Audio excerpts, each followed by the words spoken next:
Yes or no to this statement: science refutes God. A debate from Intelligence Squared US. I'm John Donvan. We have 4 superbly qualified debaters who will be arguing for and against that motion: science refutes God. Our debate goes in 3 rounds, and then the audience votes to choose a winner, and only one side wins. Ladies and gentlemen, Lawrence Krauss. Thank you.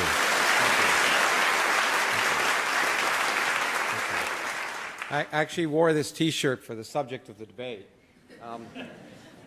And it's the center of the debate, and it's clear. The motion is science refutes God.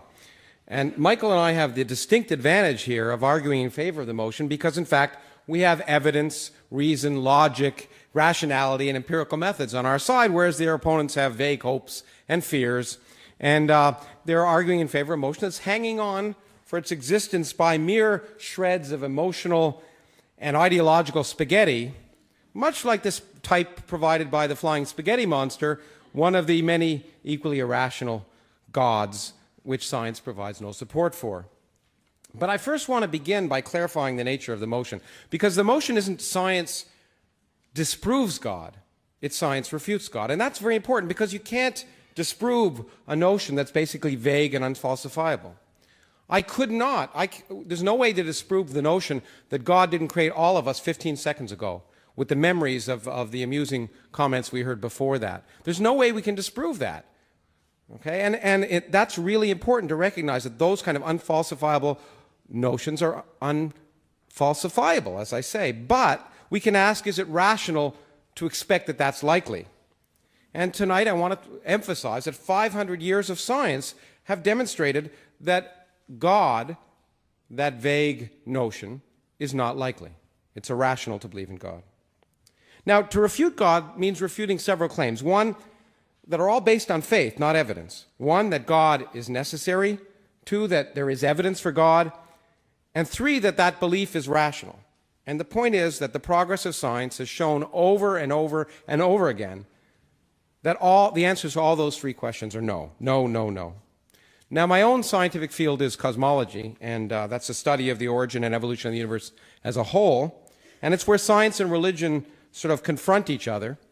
And creation myths have abounded throughout human history, and science confronts those creation myths. And we'll talk about that, I'm sure, at some point in the debate. But I want to point out that our opponents, I'm pretty sure, are going to argue first that one aspect of science that supports perhaps the belief in God is this notion that the universe is apparently fine-tuned for life.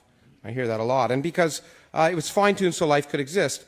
That is a remarkable and, in fact, cosmic misunderstanding. Because it's the same kind of misunderstanding that led people to believe in special creation for life on Earth before Darwin. It looked like everything was designed for the environment in which it lived. But what Darwin showed us was that a simple proposition, namely that there's genetic variation among a population combined with natural selection, meant that you didn't need supernatural shenanigans. That, in fact, all the diversity of life on Earth could arise from a single life form by natural law. And he didn't know, what he showed was it was plausible based on the evidence. He didn't know about DNA, he didn't know about the details of genetic replication, but he showed it was plausible. And as I'll say, that's where we're at now as far as the understanding of the universe is concerned. Now, my opponents, I suspect, will argue the universe is equally fine-tuned for life, and they will point out that certain fundamental parameters in nature, if they were different, we couldn't exist. Or they might boldly assert that, in fact, certain of these parameters are so strange and unnatural that they must have been established with malice aforethought to ensure our existence. This, too, is an illusion. Just as bees need to see the color of flowers, but they're not designed to do it. If they couldn't see them, they couldn't get the nectar and reproduce. So what we're seeing here is a version of cosmic natural selection. We would be quite surprised to find ourselves living in a universe in which we couldn't live. In fact, that might be evidence for God.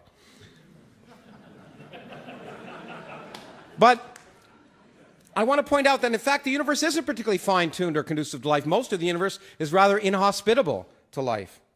And in fact, perhaps the biggest fine-tuning problem in my own field of cosmology, something I'm in fact very proud to have proposed in a sense, is that the energy of empty space is not zero. The weirdest thing you can imagine, that empty space weighs something. But Remarkably, the energy of empty space is 120 orders of magnitude smaller than we would naively predict.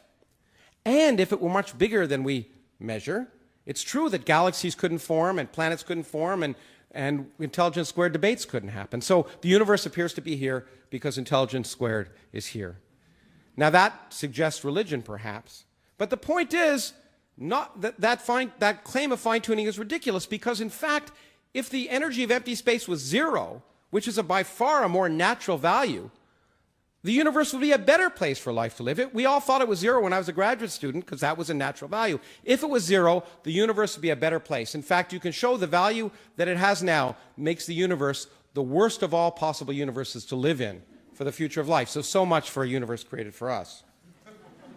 Now, once Darwin had removed the apparent need for God in evolution of life, the last bastion for God was the creation of the universe. How you can get something from nothing. And what we're in a remarkable situation of being in is precisely the same situation that Darwin existed in 150 years ago. Namely, we have a plausible explanation of how a universe could precisely come from nothing. If you ask what would be the characteristics of a universe that came from nothing, by natural laws, it would be precisely the characteristics of the universe we observe. And it didn't have to be that way. It could have been another way. And by nothing, and my opponents will say that by nothing I'm not talking about nothing, but I'm talking about nothing. No particles, no radiation, no space, no time, and even no laws of physics. My opponents might argue that the multiverse, which our universe might have spontaneously been created in, was created by physicists because they don't like God, because it's eternal and exists outside our universe, the same characteristics that God is supposed to have. But it wasn't created because we don't like God, although I don't like God. We've been driven to it by measurements. In fact, I don't even like the multiverse, but I've learned to force my beliefs to conform to the evidence of reality. That's where science differs from religion. There do remain deep philosophical and scientific questions that are unanswered, but God is not required or useful to explain any of them. And therefore, to conclude, science has taught us that we don't need God to create a universe, that there's no evidence for God, that the specific scientific claims of those who require God disagree with empirical evidence, and it's irrational. Science refutes God. So clearly, you should vote for our side. Thank you. Thank you, Lawrence Krauss. And that is our motion, Science Refutes God. And here to speak